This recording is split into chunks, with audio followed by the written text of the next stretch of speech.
There's a very powerful hadith that shows us the dangers of showing off. The dangers of showing off your good deeds to other people. And that is a hadith reported in Bukhari and Muslim, in which we learn that the very first people who will be called to task on the Day of Judgment, and the very first people who will be rewarded or punished on the Day of Judgment, will be the Hafidh of the Quran, the martyr, the shaheed, and the one who gave of his money all the time for the sake of Allah. These are the first three people whom Allah will call in front of Him. The memorizer, the Hafidh of the Quran, and the martyr who died in a legitimate expedition, and the charitable person.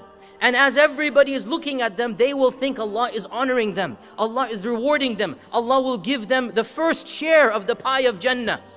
So Allah will ask this Hafidh, why did you memorize the Quran, and why did you recite at these gatherings and at these masajid? Why did you go and do this? So the Hafidh will stand up with pride and he will say, oh Allah, I did it to bring honor to your book. I did it for the izzah of the religion, for the glory of the religion. I did it for your sake, oh Allah. And Allah will say, kadhabta, you're lying. And the angels will agree and say, you are lying. And the books will be brought forth and it will be clear that his intention, Allah will say, your intention was not to please me. You recited the Quran so that people would call you Qari, Hafiz, Sheikh, and they did. So get your reward from them. And then the second person, the martyr, the one who waged a legitimate expedition and he gave his life for the cause of Allah subhanahu wa ta'ala. He will be asked, why did you spend your life in the way of Allah? And the man will say, because I wanted to bring help to the religion.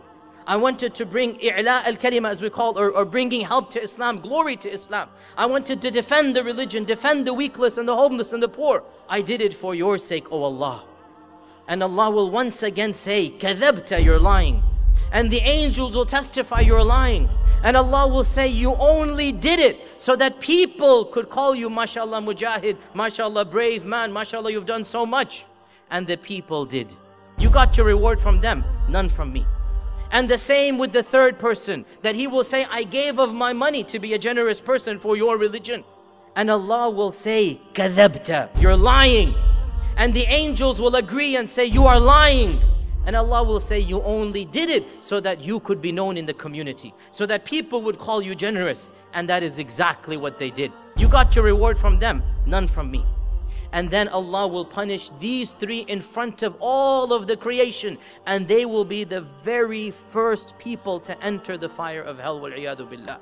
And Abu Hurairah was listening to this hadith, and the Prophet ﷺ tapped his knee and he said, Ya Abu Hurairah, these are the first three people who will taste the fire of hell.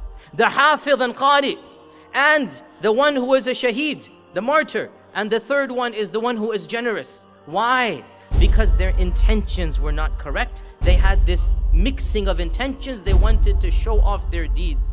And imagine, brothers and sisters, imagine the fate of the person. He's doing good his whole life and he thinks he's gonna meet Allah with all of this good, and then he is told, you didn't do it for my sake.